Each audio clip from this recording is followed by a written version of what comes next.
This is KBCI.com. I'm George Foster Rhymes in the city of Valdosta, Georgia, a metro city in South Georgia.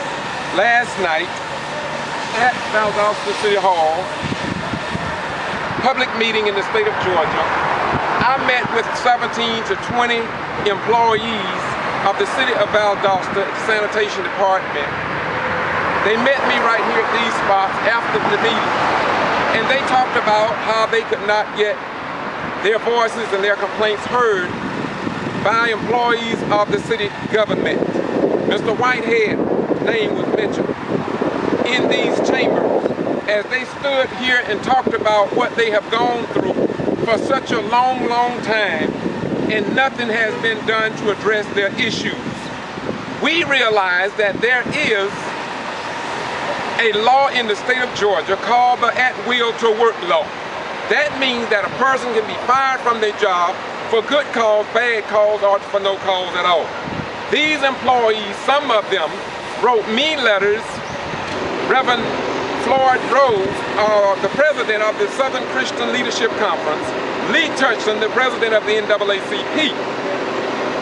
They never mention their name because they fear for their jobs. However, the problem here in city government has arisen to a certain degree that they was forced to come before these council members and state for the record that they needed something to be done because they cannot get anybody to address their issues. And so last night they had one young black African American to stand before the mayor and council and members of the general public to talk about they could not get their grievance. They are saying in the letters that I received personally, Reverend Rose and Lee Turchson has received, stating that their hours are being cut. They have temporary hires that should be full-time. The supervisor said that he wanted to make sure that his employees are given the same amount of money for the work that they all are doing for the city of Valdosta, Georgia, a metro city in South Georgia. These workers have been crying out for a long time. And so as I said, they met and stood before the council. The city manager, Larry Hanson, said to the representative of the group that they have policies in place and procedures for addressing personnel issues. These people stood right out here and told me that whatever the policy and whatever the procedures are, whatever the guidelines, they are not working for them. And that something needs to be done because we are in the United States of America and there should be some level of workers' rights, especially when it comes down to government entities. Now, Deidre White also said some words, and she spoke of we stand for all of the workers here in Valdosta and we respect their rights to be treated fairly.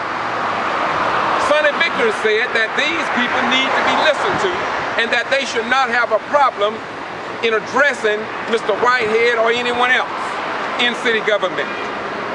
Now isn't that beautiful? And so the meeting adjourned.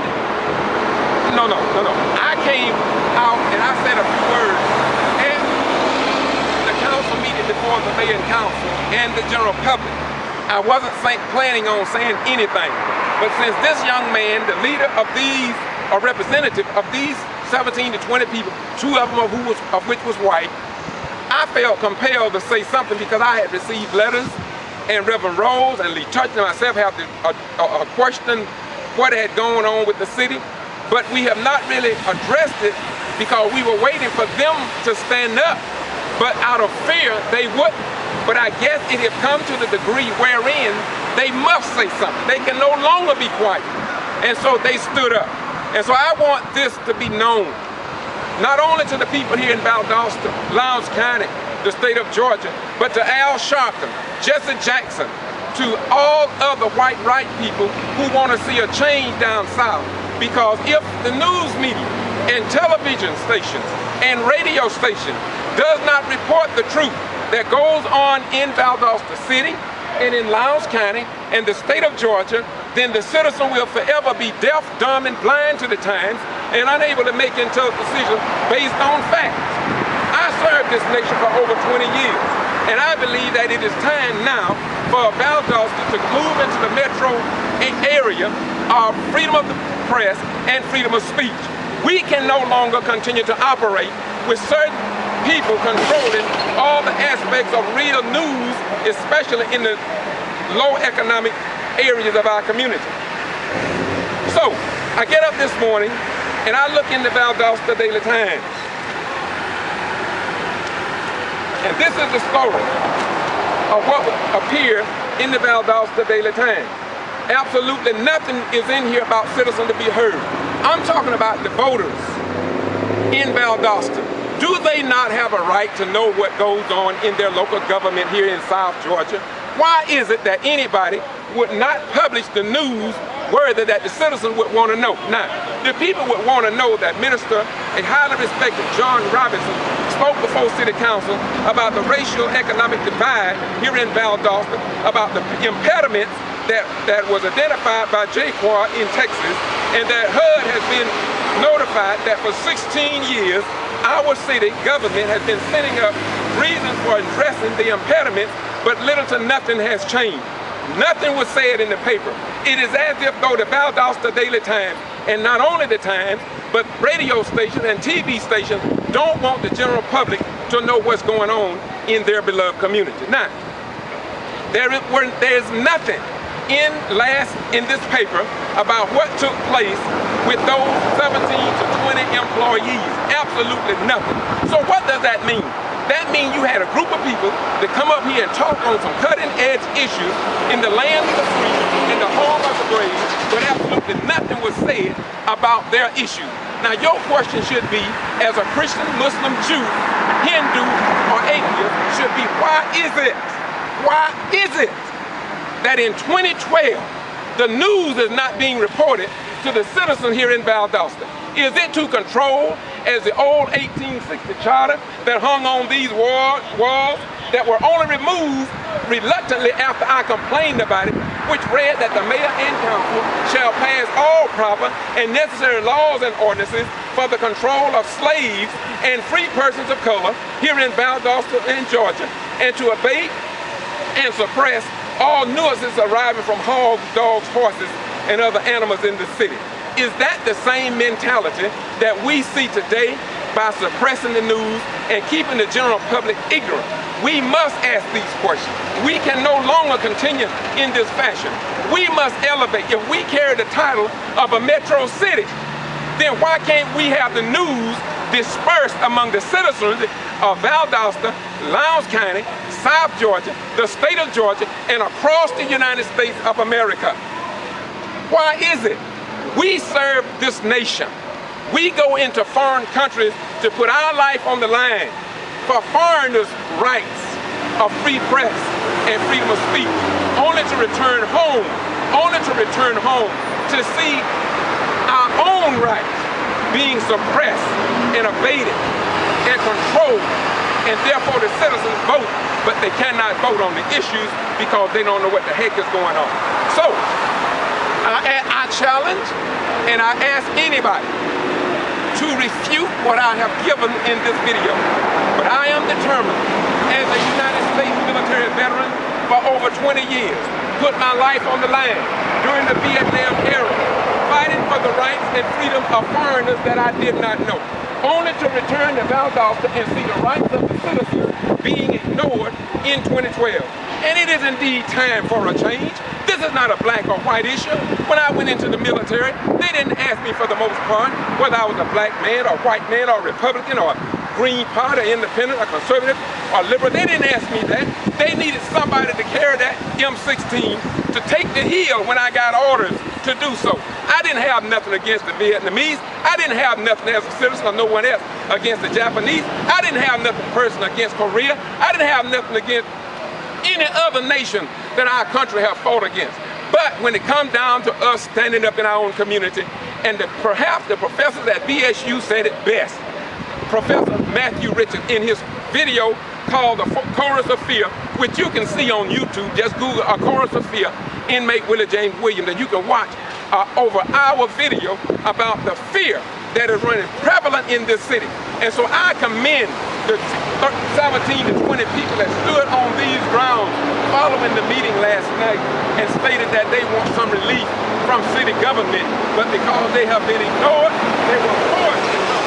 They were forced to come before Mayor Gale, James Wright, Councilman Yost, Councilman White, Councilman Pate, Councilman Norton, Councilman Carroll, Councilman Vickers, and the city manager, Larry Hanson, and the people that attended the meeting. And so I just left Magic 95, and I exposed this. I mentioned this on the broadcast this morning. I went in and did a recap of what happened at this public meeting last night. And I also talked about over the radio, so the people would know what the Valdosta Daily Times and all the TV stations from around this area and in the state of Georgia ignore what you need to know in order for you to be able to go to the polls and vote for the people who are running for public office. If you do not get the information here in Valdosta as voters, when you go to vote, you don't know who in the heck to vote for. This is why it's so important for us to get the real news.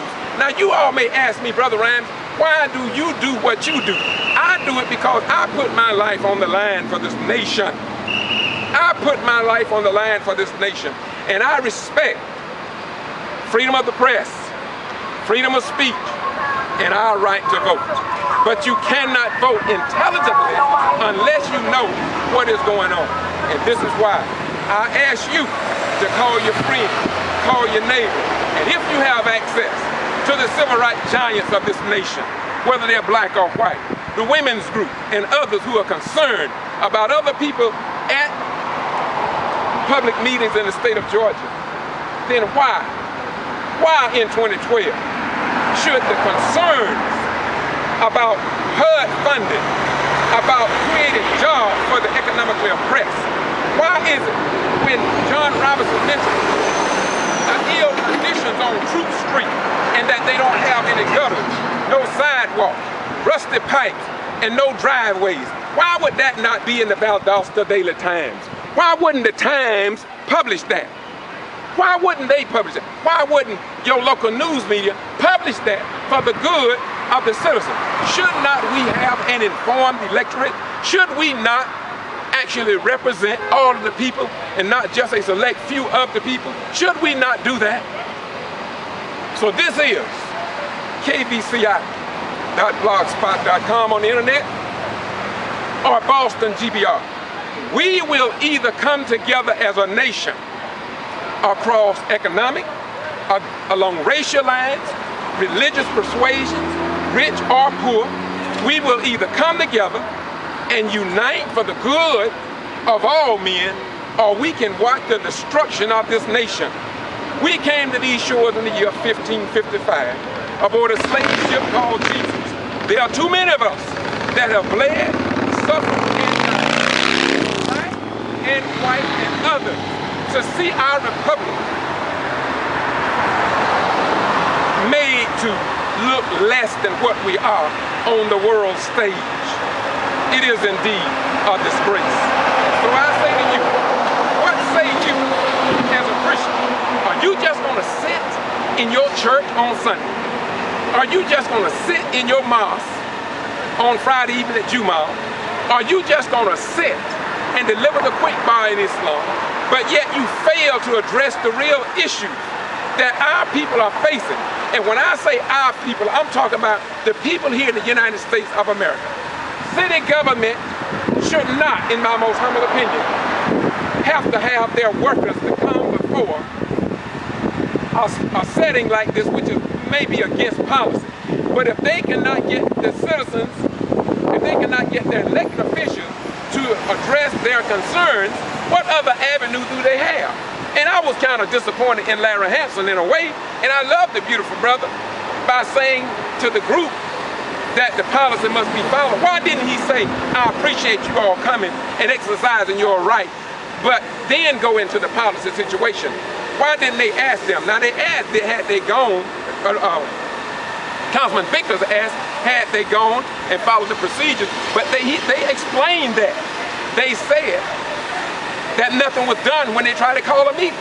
But don't take my word for it, because following this video, I'm going to show you the complete citizen to be heard at Valdosta City Council, a public meeting in the state of Georgia. And I also want you to understand one other thing. On the Valdosta City Council agenda, citizen to be heard is the last item on the agenda. Let me repeat, the last item on the agenda. It is as if though they don't want to hear from the people. I just went to Lakeland City Council a few weeks last week, and people from the audience stand up on every issue if they have something to say. The mayor asked, does anyone in the audience have something to say on this issue, that issue? The police chief gave a full report on the number of traffic tickets that were given, the number of burglars and how many had been resolved. And I commended them. You can see that also on this video, following this video on Boston G.B.R. YouTube. And soon I'm going to other locations because it is indeed time for the veterans and those who have lost their lives in defense of this nation to be heard. We have had 30 jail deaths in the Valdosta-Lowndes County Jail since 1994 to 2009. And from 2009 to the present, we don't know how many. And our elected officials have lost their voice. But yet they say during election, they stand for the people. If they stand for the people, why was it that 17 to 20 employees had to come to this meeting last night? And then after having the courage to come, our local newspaper, the Valdosta Daily Times, and your local television stations didn't report nothing about it. Nothing. What say you? What say you, citizens of Valdosta-Lowndes County, the state of Georgia, and in the United States of America? Ask yourself a question. Why did you and your family members fight to preserve and to keep Old Glory flying, but yet when it comes down to freedom of the press and your right to know, you are left out of the mix? Why is that? Why is that? We had better wake up, because we are rapidly losing our form of government, even while they promise us and tell us that we are a democracy. What say you, the American people? Or will you just continue to allow others to keep you and your children and coming generations deaf, dumb, and blind to the time, because there is a certain clique among the slicks who don't want you to know? Because when you don't know, you can't go as far as you could go. But I leave this to all who watch this video. We are not who we claim to be as a nation, but who we prove ourselves to be over a given period of time. And by the grace of God, the real followers of Jesus, who don't just placate, duplicate, and imitate all the great words that preceded us in the name of the Creator, but we who are the real guardians of the Ark of the Covenant of Truth, must blow this trumpet in Zion, as Joel, the 2nd chapter said. We must blow the trumpet in Zion so all the people will breathe and enjoy the rights of the freedoms that were granted by our Creator. Thank you. Bye-bye. We go.